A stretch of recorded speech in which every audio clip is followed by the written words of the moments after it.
Enjoy, Mom. All right, welcome to the Locker Room Access Halftime Show along with Dougie Fresh Smith, Chris Havlicek. I am Mark Jerome. Post game. It's always great to get a win. Are you guys okay with the second half, how it ended? Did you think there was enough energy? The gate went from giving up, I guess, winning the first half by 28 to losing the second half by 11. Does that really matter when you win a game by 18 points, Have? Yeah, I don't think so. I mean, we made the comment at halftime, like garbage time started in the first half on this one. And I asked Fresh, I said, is this before we got on? I said, I think that's the worst ACC team I've ever seen. So I just did a Google search and found out that in 1955, Clemson was 2-21 on the year, 0-14 in the ACC. Certainly not modern. But Fresh brought up there was a bad BC team a few years ago as well. But that's the worst one that I can remember. In terms of just completely being lost. There were two games when we talk about, is it more UVA or is it more Louisville? Is it more UVA playing well or more Louisville just being really bad? There are two games that come to mind. There's the game, I think it was 2015, when UVA played Harvard at home, and they completely annihilated them. I think Harvard had like 6 points in the first half. But that team that UVA had was tremendously, ridiculously talented and good. Were you talking about multiple NBA players, just high-level college players? With college basketball on the whole, I think was just a better product because guys were sticking around longer. They were more refined. There wasn't too many options of where high school kids could go during either high school or college. It didn't eliminate their ability to play college, their amateur status. That game, and we've talked about this, Dougie, a few times. UVA at Pittsburgh a couple of years ago, and I don't know if that was 2017 or 2018. I think Pittsburgh had like 6 or 7 points in the first half. Yeah. Again, very talented team. I think there were 5 NBA UVA players on that team, and Pitt was just struggling. This Louisville team I agree with you, they may be the worst ACC team I've ever seen. And it doesn't help that, and I don't know Kenny Payne at all, but the words I hear and the reputation he has is not that he's really doing a great job. So, this is not our best UVA team, but it's good, and they're playing well. And this is I keep saying 4th straight win. T-Dub said it was 5 earlier. The announcer said it was 5. We're starting to click a little bit. And I don't know. We haven't played the cream of the crop of the ACC, but even still, guys are playing we're playing better. Yeah, I mean, look, when you talk about Kenny Payne, I looked this up. There's 29 coaches in Division I or in college basketball that played in the NBA. Today we had 2 of them, Tony and Kenny Payne. So the guy, he's a player. He was a player. He obviously knows basketball, but it's just a really bad team. I'd be surprised if he survived this defeat, given a couple things. Number one, the attendance. That's a proud town, right? It's Kentucky. Louisville's got great tradition there. And the third one is that they're just really, really bad. I think that's their 7th ACC loss in a row. They're just bad. It wouldn't surprise me to see Kenny Payne be let go tonight or tomorrow morning. I agree. I mean, at what point, when you have boosters and you have people that influence the city of Louisville to build that stadium and that arena, which is probably the nicest I think I've seen in college sports. Dougie, if you're talking to us, you're on mute. Not sure if you are or not. But when you have that amount of influence and power in the college arena, then I imagine that they have the ability, the boosters, and at some point maybe they get frustrated and say, okay, we got to make a change. And they have that ability and the influence to do that. That arena is absolutely gorgeous. It's an NBA arena. Beautiful, beautiful arena. And I wouldn't be surprised either. And he seems like this may have been the straw that broke the camel's back. Yep. Yeah, and it's a shame. It's a real shame because when you think about Louisville's tradition, and history and the guys that have played there. I'm trying to think of recently some of the really, really good players that have gone there. I mean, you've got, of course, Donovan Mitchell, Jordan Norwa. I don't know in the last couple of years if there's anybody else. Somebody's, well, I'm sure point somebody out that I'm not thinking of. But how are they recruiting? What's the ability to recruit? What's the reason why people want to go there since Pitino's been gone? I mean, certainly, Pitino had his issues and his challenges, and now he's at St. John's making it happen. So, Dougie, Would it surprise anybody to see Pitino have are they riding this out with Kenny Payne and then Pitino coming back? Or was there enough damage done and enough scandal there where it's just not going to happen? I don't think it happens. Yeah. I think for Louisville, a couple things need to happen. They need to be – it's sort of like golf. When you hit your worst shot, you got to hit your best shot next, right? So they gotta nail their next hire. That's number one. And number two, they've got to have a kid that grew up rooting for Louisville, who is a top 10 player in the country, who says, I'm going to go there. I'm going to get a couple of my guys to come along. That's the only way they're going to turn it around, because recruiting wise, they're still getting a lot of kids. Like, you look at the recruiting numbers from the last 3 or 4 years and some of the transfers, like they're doing just fine. They just haven't put it together. And that's on Kenny Payne and staff. But they got to get their next coaching hire right, because it would be really hard to go into a living room right now and sit down with a family and say, come to Louisville. I don't know how, and have, of course, it's such a different market right now, right? Where the NIL is going to dictate so much.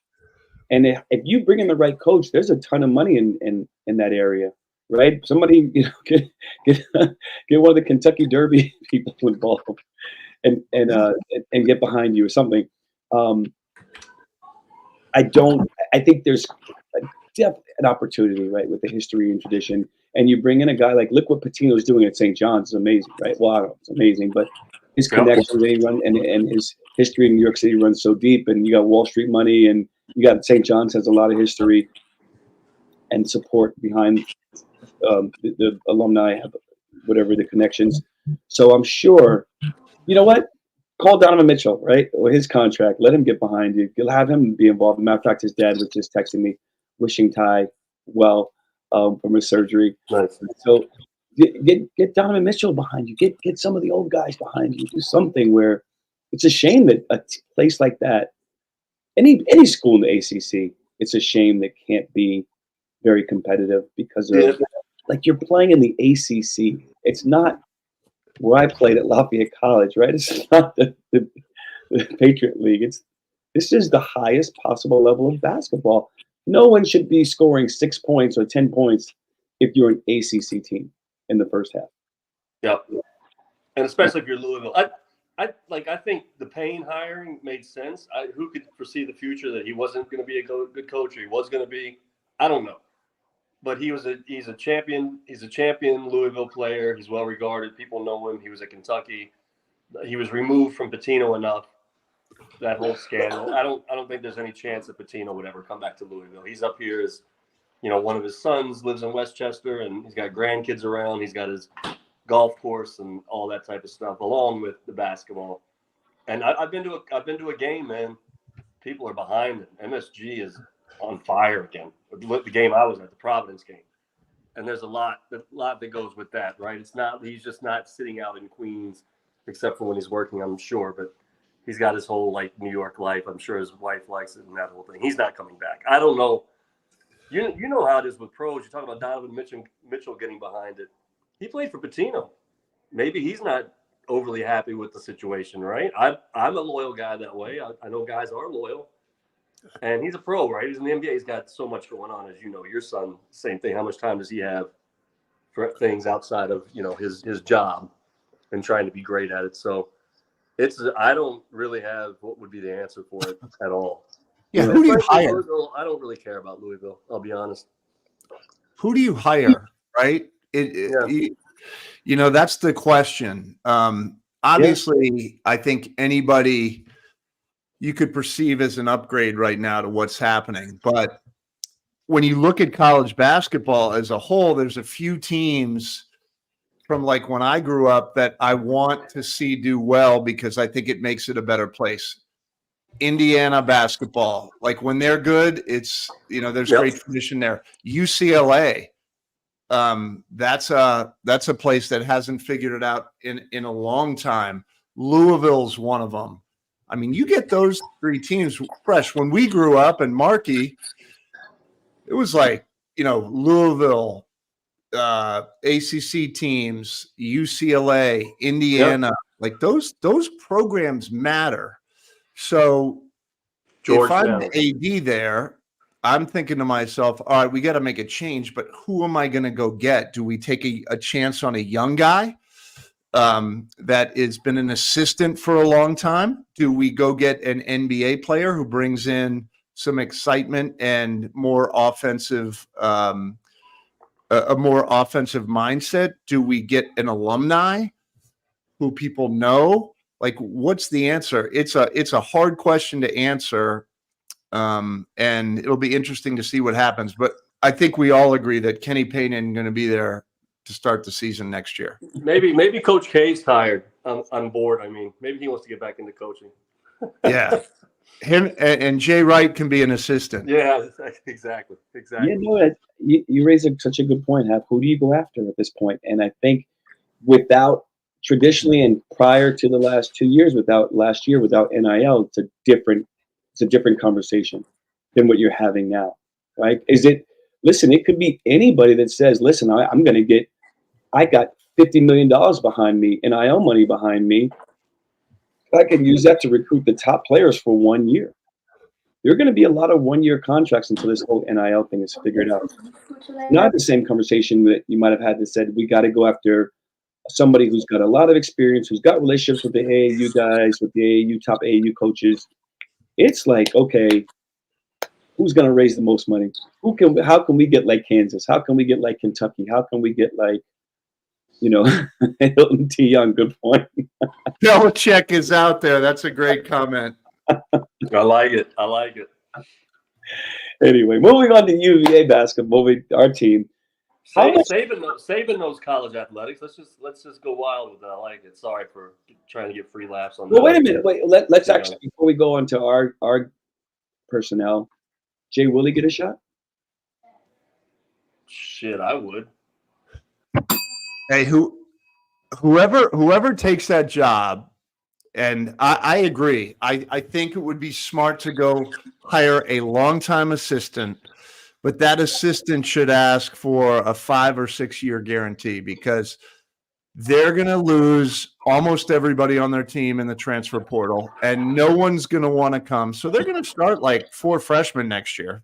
That's not you need time. And unless you get, Saban, Belichick, Krzyzewski, or Jay Wright, like it's going to take a little bit. Yeah. What about Kyle Getter? I don't know that he's got a national name, right? And I think a place like that coming in, you got to get a guy with a name. Nah, I know he's a great recruit. He's an up and comer, though. I think he would be great. Right, and we're going to see him. When do we play Notre Dame? Next Wednesday, right? Right, Kyle coming back home, coming back to Charlottesville. Before we get to Charlottesville, how much stock do you guys put in the stat lines on today and the second half? Yeah, I was worried about the second half. I thought it was going to get more chippy than it did. I knew Louisville kind of had nothing to lose, and those are the most dangerous teams to play against because they're going to fly around. They're going to be physical. They don't care if they foul out. They're going to take chances, and so it got sloppy. We saw a lot of that. What I really liked the entire game, and I said it at halftime, was a lot of contributions from a lot of guys today. IMAC with the 3 going, probably played too many minutes. Reese, calm and cool, controlled the team. Was a very good to see his leadership, and that's really every game seems to be. He's more of a leader, running huddles and that type of thing. Rhodey saw a couple go in. He got 2 free throws. I mean, Ryan Dunn just lived in the rafters all day today. Six dunks, each more like interesting than the last, right? More Yeah. fantastic. So everybody. 19-11. Ryan Yeah, Tane looked great. Blake did a good job. Minor foul trouble, which the one thing we talked about Minor in the pregame. What worries me with him against real bigs in the ACC is fouls, because he hasn't fouled very much, which to his credit, but he's going to start seeing some real ones, and people are wanting to get him out of there because they know when 2 fouls you sit under Tony. So let's watch for that. I hear you, and I think though, I caught a little flack from saying it last week after his defensive stardom against Big Daddy Burns, that he was pushing and holding, and people got a couple of hater comments, and my man Big Ski and I were going back and forth for a little bit, who was just kind of teasing me. I don't know if he plays that type of defense with his hands that he's going to get away with some of those calls, right? Depending where the game is, depending on the referees, depending how they let them play the game. Watch the first half of that game, by the way. And I had said before we got on the show at post game, I have not seen the first half. And someone commented, there was so much hand checking by NC State. Yep.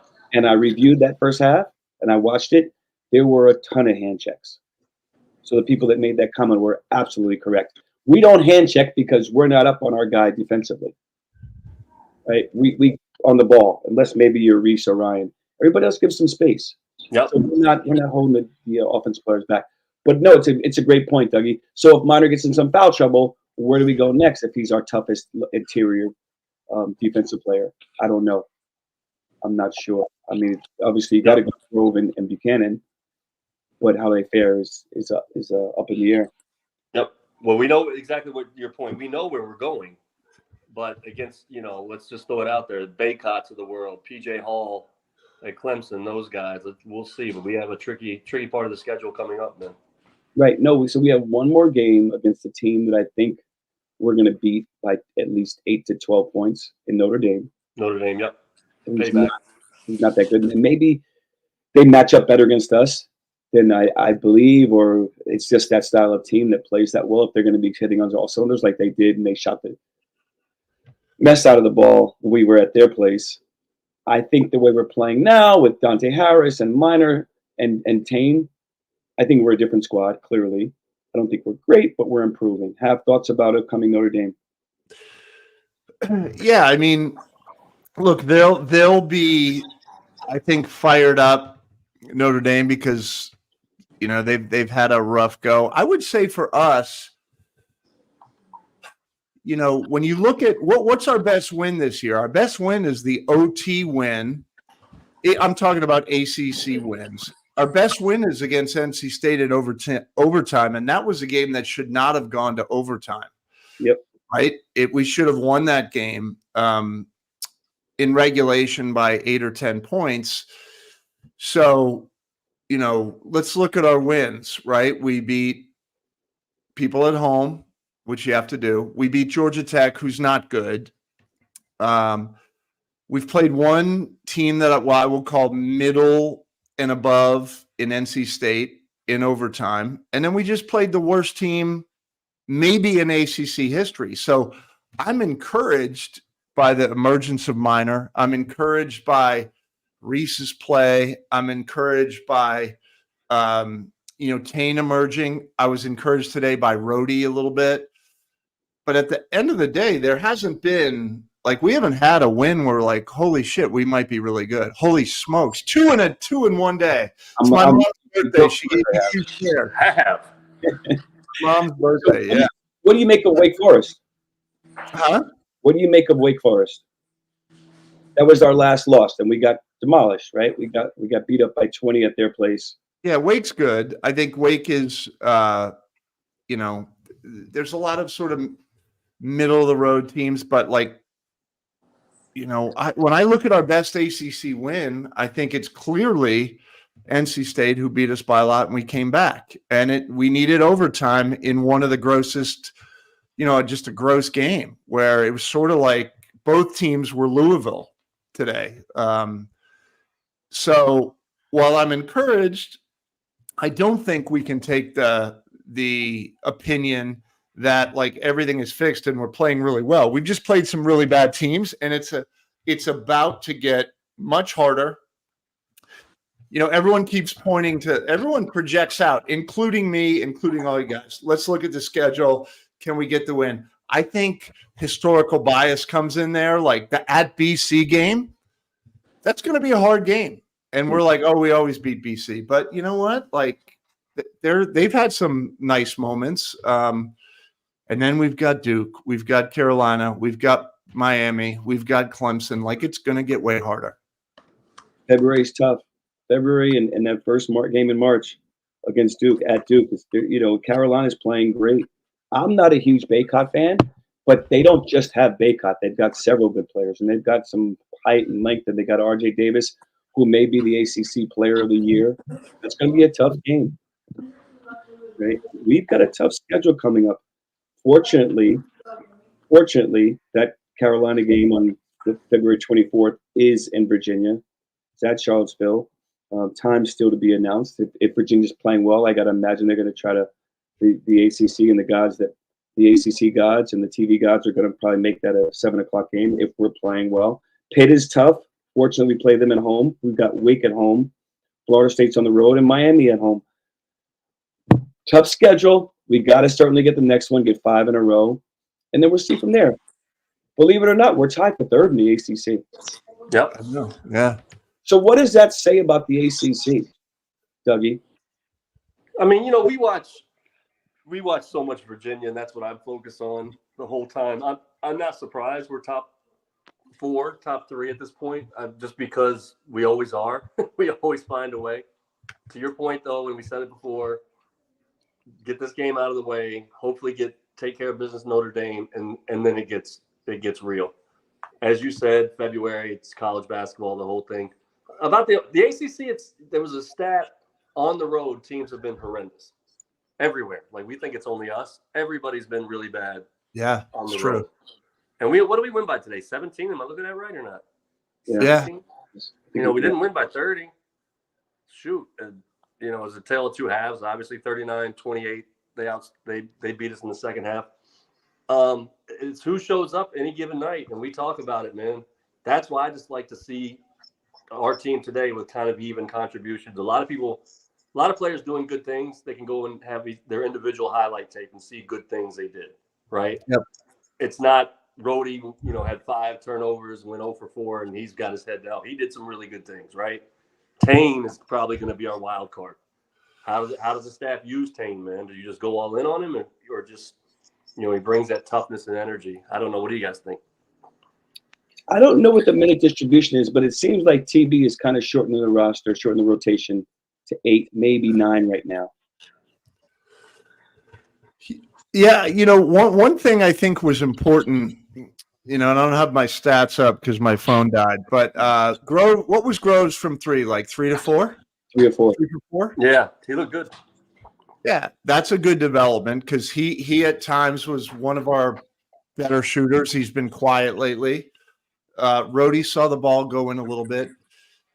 And like, I love all these trends. At the same time, I bring it back to, we just played like, you know, a horrible team. So you want that experience for the guys, but you know, you have to understand that that was not a true test of ACC basketball. But Mark, to your point, there really aren't any super teams this year. Usually there's like 4 or 5 teams that you're like, wow, they're like really, really good. This year, I think you can maybe look at like a Purdue as a team that's really tough. They've got a bad track record, you know, with Painter in the ACC or in the NCAA tournament. You know, you can maybe look at like UNC's playing really well.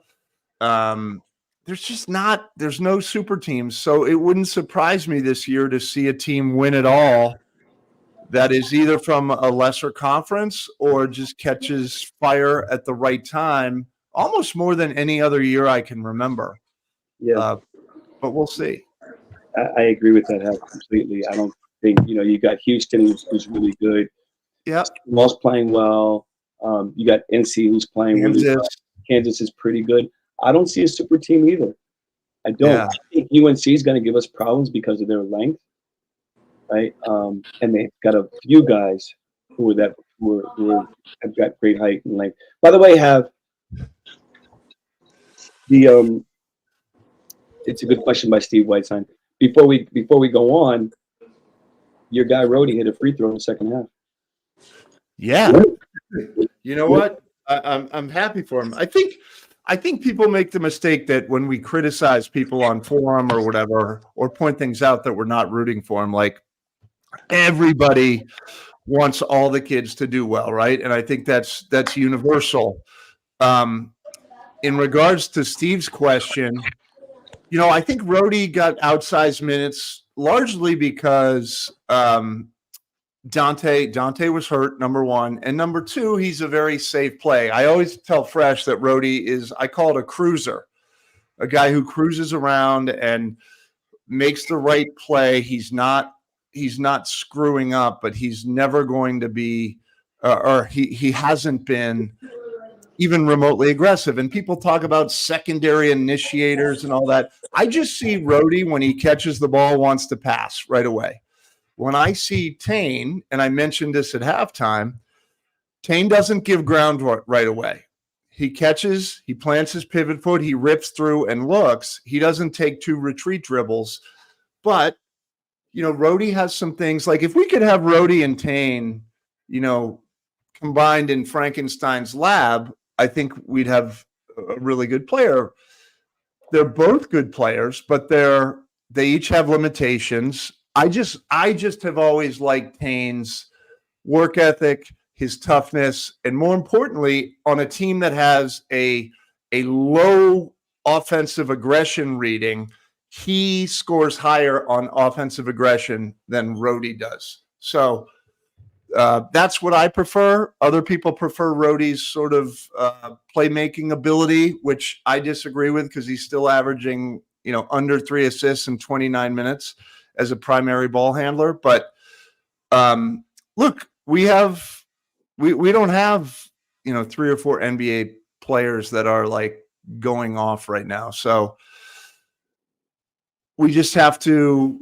I think Tony's playing it right. I think he made a very good call to start Rhodey, because when you take a guy out of the starting lineup who's started every single game, that is that's a big blow to a guy. Keep Rhodey starting. If he's turning it over or getting blown by or not being aggressive, then bring Tane in. I thought it was a good call today. We'll see how it plays out for the rest of the season.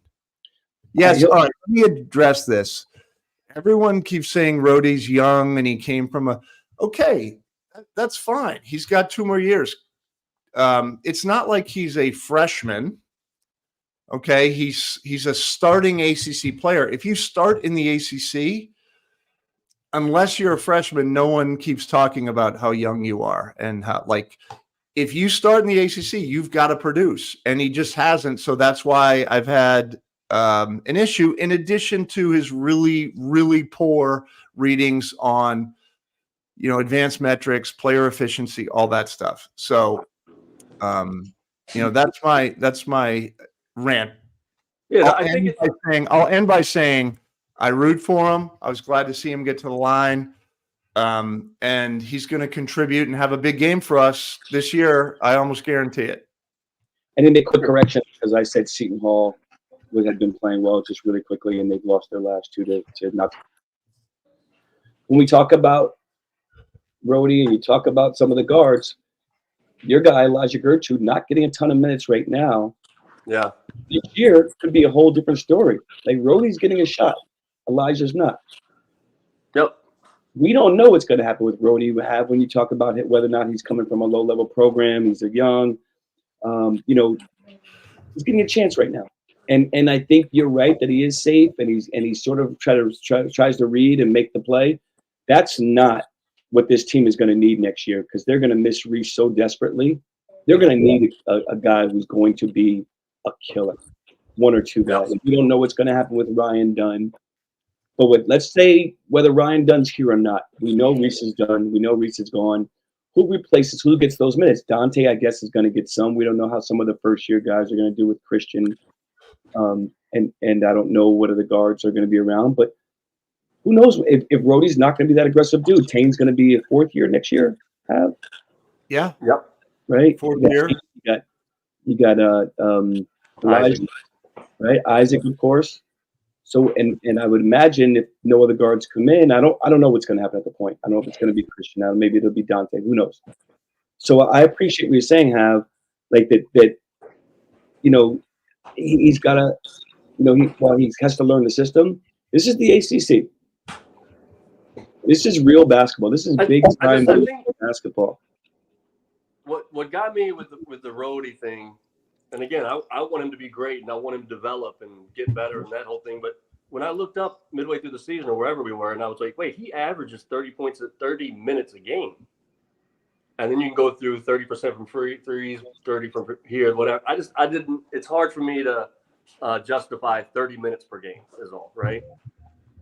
And for a cruiser, now is he important? Sure. Is there a time when he's going to be absolutely necessary for the team? Probably. And then you play 25-30, but that's the only thing that I sort of didn't get. I think, I was disappointed Elijah didn't get in the first half because the game was over in the first half. Yeah. And I want a guy like that. Let's see what he can do in the real part of the game. So you set somebody up kind of for failure, right? Because you know that it's going to be a press and the game's going to be all over the place. And he comes in. He did a good job with it. But I think your point earlier, the rotations have definitely been shortened. Yep. And Reese played 30 minutes today. We blew him out. Imac played 30 minutes today. We blew him out. Rhodey played 28 minutes today. We blew him out. I don't really understand that. And I was going to bring that to Have, right? Because I know Have, you're sensitive to guys playing. I don't either, Dougie. This is one game where rest Reese. Just rest. You lose, you're going to win by 17 or 15-17, 15-20 anyway at a minimum. What if he gets hurt? Who are you going to play? That's right. But just in general, he needs to get some rest. Mm-hmm. Right? You can't just overuse him. You can't. 30 minutes is. I'm playing him tonight. I'm having the goal of playing him 25, 30 minutes. But that's, you know what? We can question all we want. That's why I'm sitting home and on the Locker Room Access podcast while Tony, collecting his paycheck.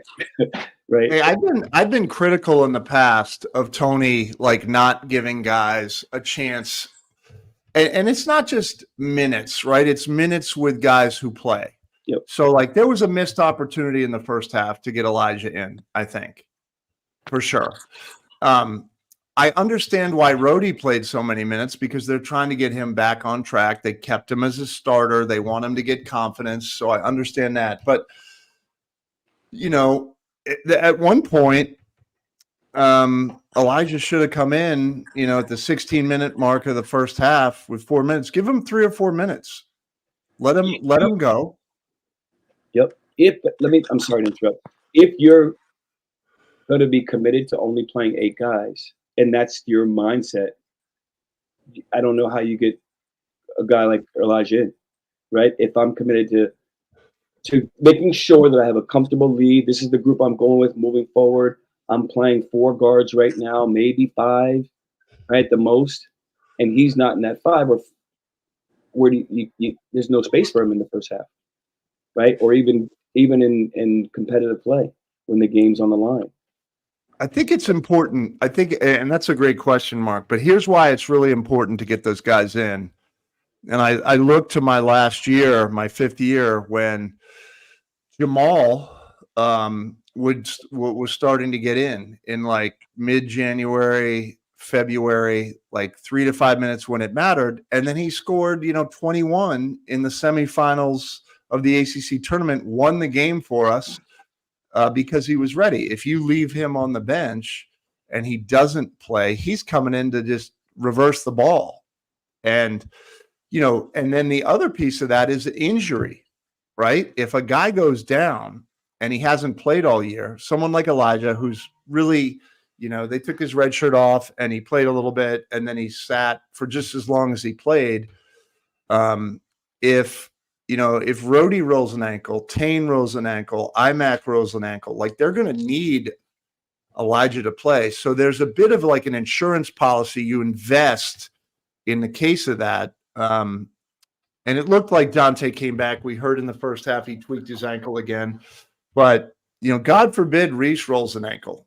God forbid IMAC rolls an ankle. God forbid Ryan Dunn hurts himself. That's when it gets tricky. Yep. You're absolutely correct. I couldn't agree with you more about why you get guys minutes during the course of the season because of an injury potentially, or just to be ready and just to develop for this year and for next. But it's also important having an opportunity at a place like the Yum Center. I mean, there weren't 30,000 people, but it's still a big time stage, right?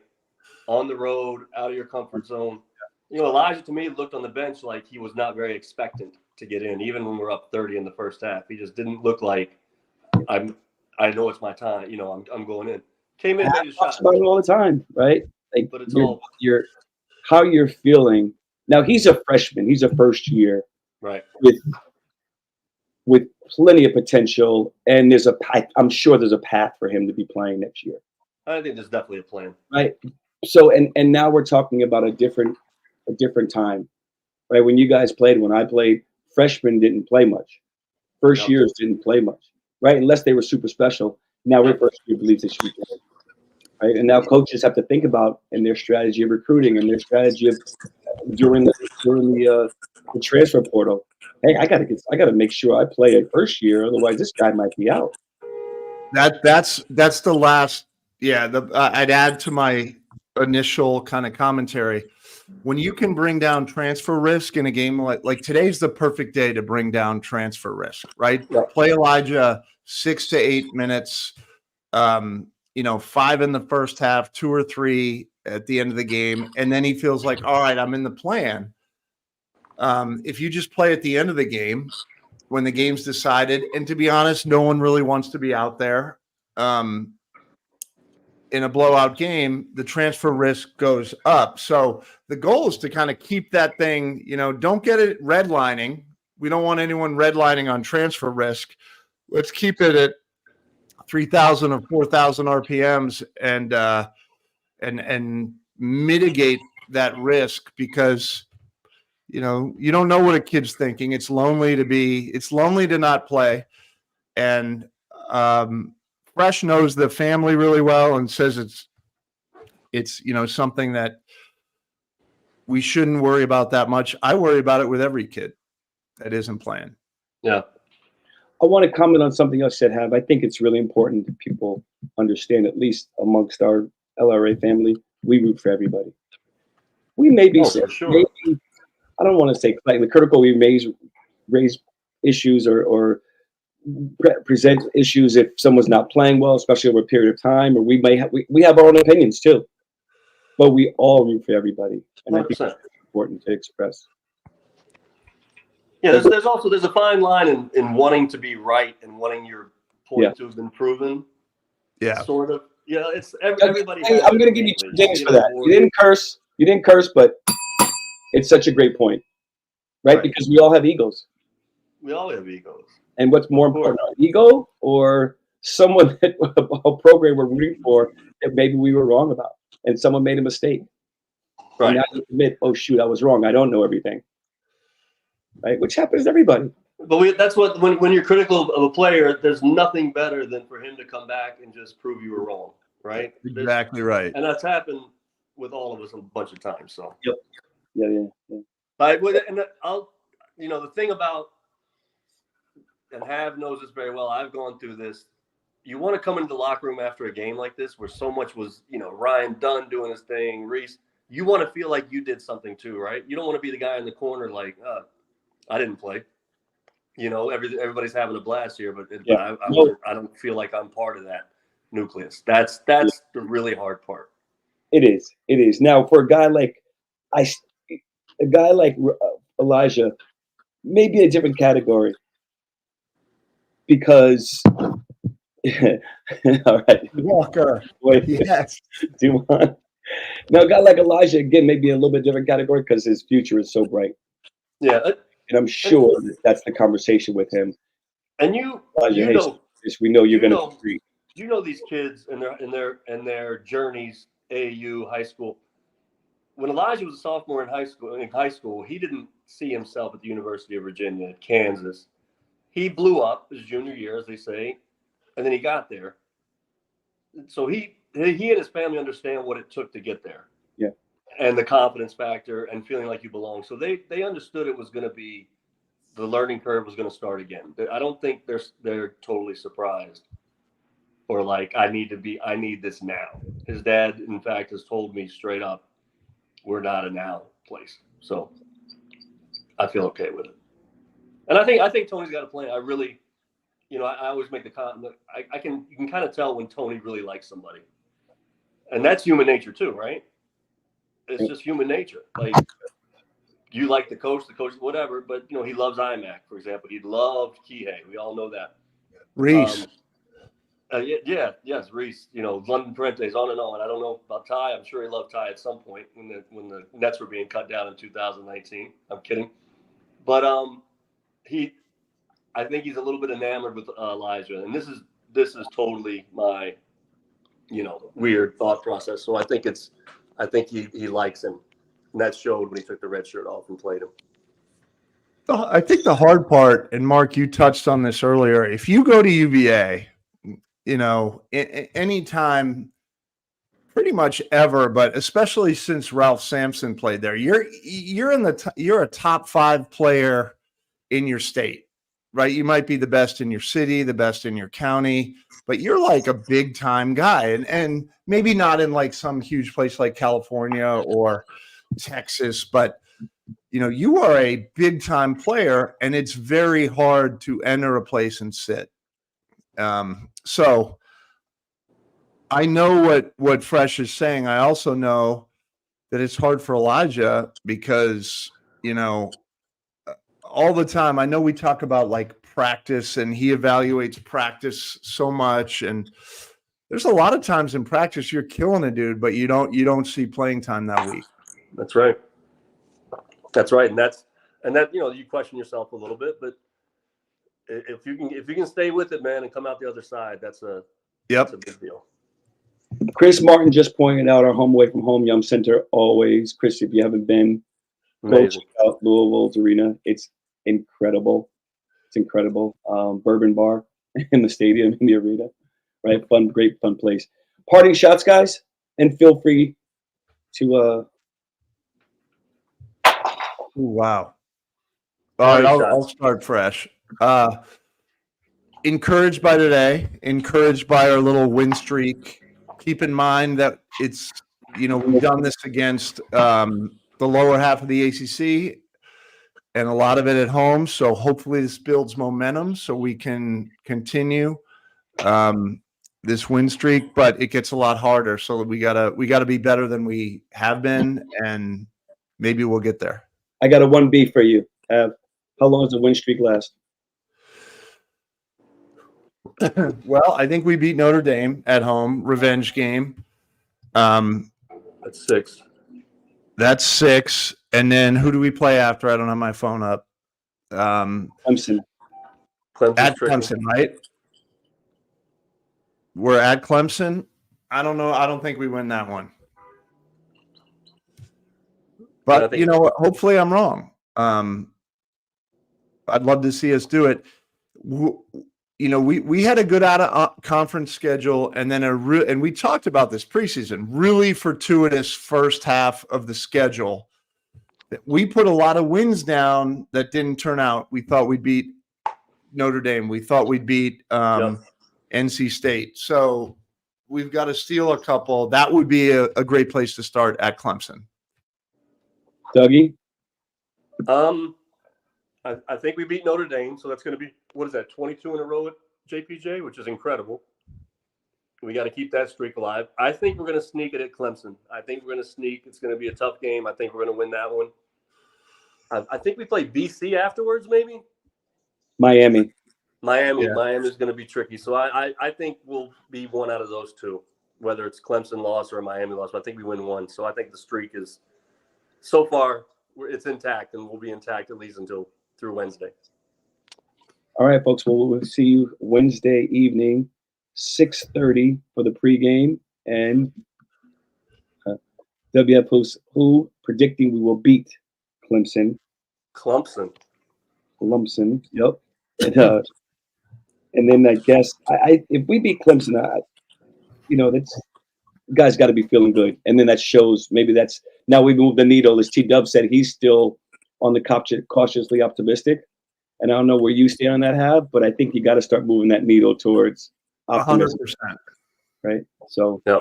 And I you know what I've really loved is Ryan Dunn's head back in the game the past 3 or 4 games. I think the draft stuff, whether it got to him or didn't, that's unfair for me to judge or say, but it happens. He kind of lost. I feel like he lost some focus. Was going for just fantastic plays all the time. I mean, he makes fantastic plays. That's just part of his game. And today he was. You can see when guys are locked in, and I felt like that's something we're going to need, and he's going to have to continue. And I think he will. He's a machine guy. And to Jim, who I think this is the second time he asked it, T-Dub won tonight's prediction. Yep. I wasn't on pregame, so Dougie, you didn't win? No, I think I won the first half. We said it. We had to come out swinging, and we swung. Thanks so much for joining us. Let's keep it going. Who's? We will see everybody Wednesday night at 6:30. Everybody have a great first start of the week. Go Who's. Have a good week.